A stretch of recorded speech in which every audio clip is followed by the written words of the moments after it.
Salutations, tubers. This time around I thought I'd share a little project with you all that I've been working on these past few weeks. This here's Gromit. He's a conversion of a Lionel Thomas locomotive. Those of you who've been watching the channel, or I certainly hope you have at any rate, would know that I'm a bit of a fan of British locomotives. I've been collecting a lot of the Hornby O-gauge tin plate, particularly the clockwork locomotives and all the cars and so on that go with them. And for a while now, I've been trying to get a electric locomotive from Hornby back in the day. The only problem is the prices on those are astronomically high. $300, $400, $600 I've seen these things go for, and they're not much bigger than this little chap is right here. You know, I love old Hornby absolutely to death, but I gotta admit that's pretty expensive. So I've been trying to find an alternative to pull all my tin plate stuff I have and the Hogwarts Express Mark 1s that I bought over there for use here on my little 027 layout. One of the other big problems is here in the United States, the selection of British locomotives is kind of sparse. You've got basically two choices. What few Thomas and Friends engines are being made by Lionel and I think a couple others, and the Great Western Hall. I know MTH made it a LMS Princess Coronation or Duchess for O-gauge, but it's too big to fit on this particular layout, so that's basically was my two choices. So in the end, I decided to get this one because it was the more affordable out of everything I could find. This particular one, model from a few years ago, cost me only $70 on the well-known auction site we all know and love. Apologize for the stutter, and I've been having a time trying to make this particular video this morning. Anywho, I used the Thomas as a basis. Now, my purpose in this project was not to make every nut and bolt scale model exact in every way.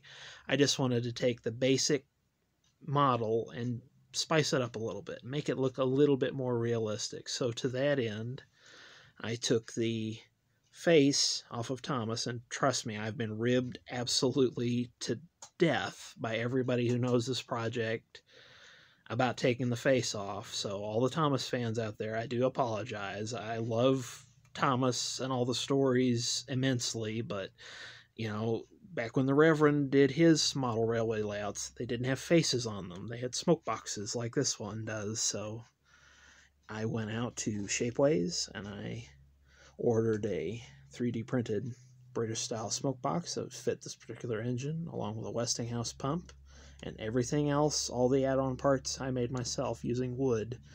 Nothing against molded resins and plastics and 3D printed. It's just I don't have a 3D printer and I know how to work with wood. It's what I got. So I made all the lamp irons, the number plate, the shed plate, and the name plates out of wood, and just stuck them on over the top of my custom MVR paint job. And it's not a prototypical paint job in the slightest, but a little bit more about that later.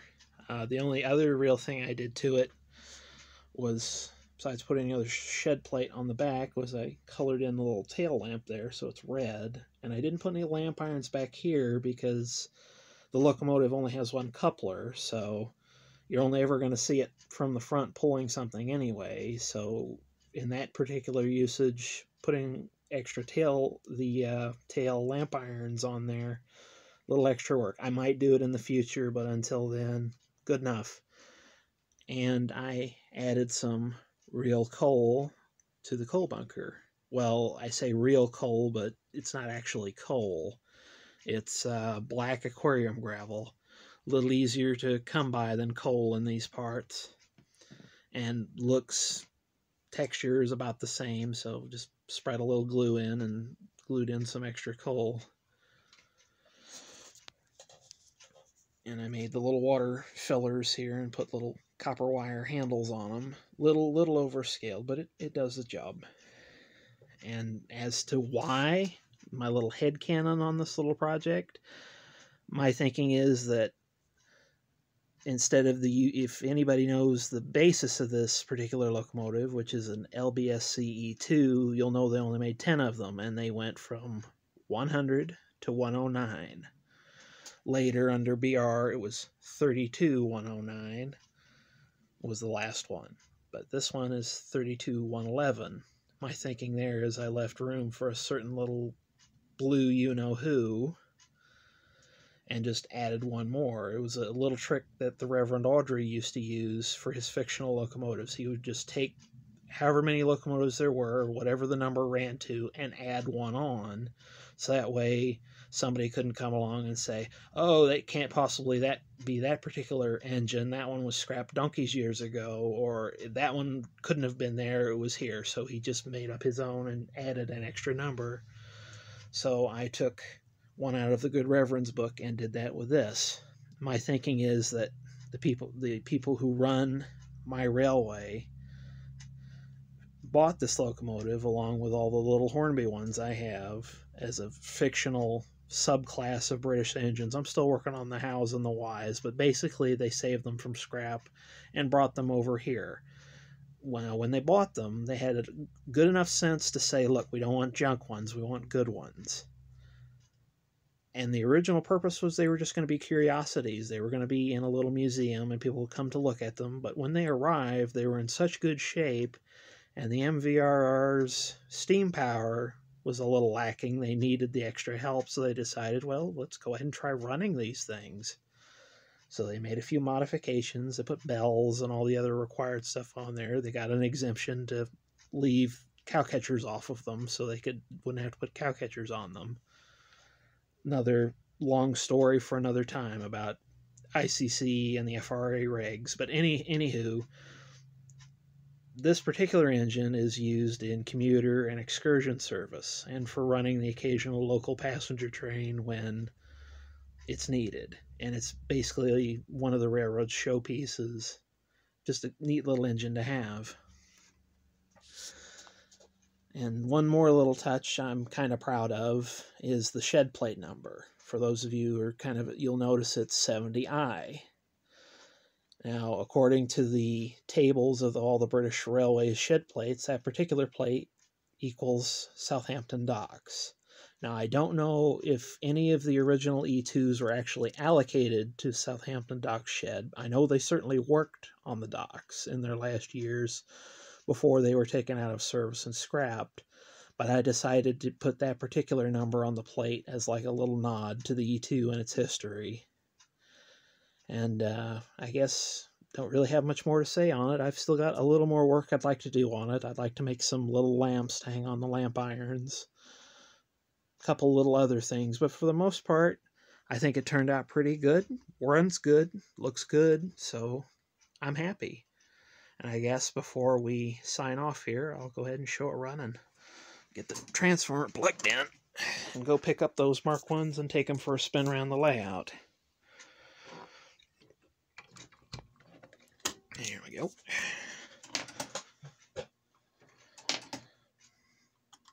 Get our points set.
Right away, guard.